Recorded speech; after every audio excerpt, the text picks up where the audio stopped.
हर हर महादेव। सबसे पहले हमने शिव महापुराण की आरती उतारी। उसके बाद नमस्कार करके फिर हमने शिव महापुराण के 6 और 7वें अध्याय का वर्णन किया, जिसमें लिखा था कि शिव महापुराण के श्रवण के क्या नियम हैं। वे इस प्रकार हैं।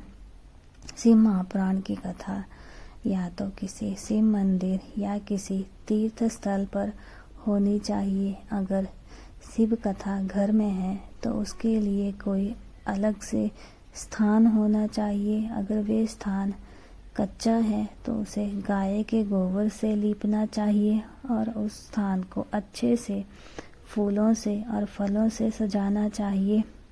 जहाँ पर ब्राह्मण ने बैठकर कथा सुनानी है,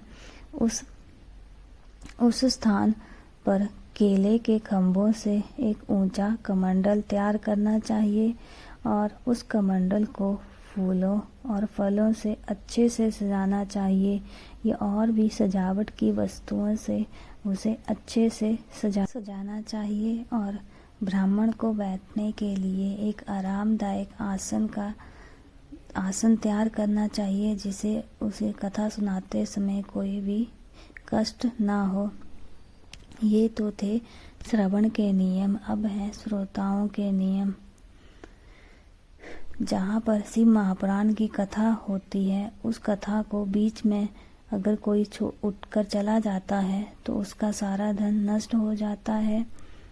जो मनुष्य 5 वाते हुए कथा का श्रवण करता है, उन्हें नरक में यम के दूत उसी का मांस खिलाते हैं। हमें कभी भी कथा सुनाने वाले ब्राह्मण की बराबरी में नहीं बैठना चाहिए। और जो मनुष्य रोग मुक्त होने पर भी कथा को लेट कर सुनता है, उसे अगला जन्म अजगर का मिलता है। और जो कथा के बीच में ही कथा को सुनाने वाले ब्राह्मण की निंदा करता है, उसे अगले जन्म कुत्ते का मिलता है। और जो कथा के बीच में ही गंदी बातें करता है, उसे अगला जन्म गधे का मिलता है। और जो कथा में विघ्न डालता है, वे करोड़ों वर्षों तक यातनाएं झेलकर सूअर का जन्म पाता है। संपूर्ण होने पर हमें उस ब्राह्मण को अच्छे से दान दक्षिणा और देनी चाहिए। और जो ब्राह्मण के साथ विद्वान आया है, उसे भी अच्छे से दान दक्षिणा देनी चाहिए। जितना हमसे हो सकता है उतनी दान दक्षिणा देनी चाहिए। ये थे शिव महापुराण की कथा के नियम श्रोताओं के लिए और वक्ताओं के लिए। शिव महापुराण हमें पापों से मुक्ति दिलाता है, पर वे हमें उन्हीं पापों से मुक्ति दिला सकता है जो हमने नासमझी और नादानी में किए हैं।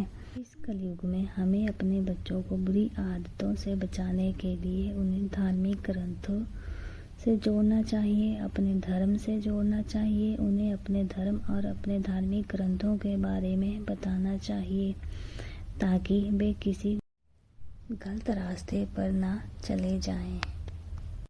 हर हर महादेव, हर हर महादेव।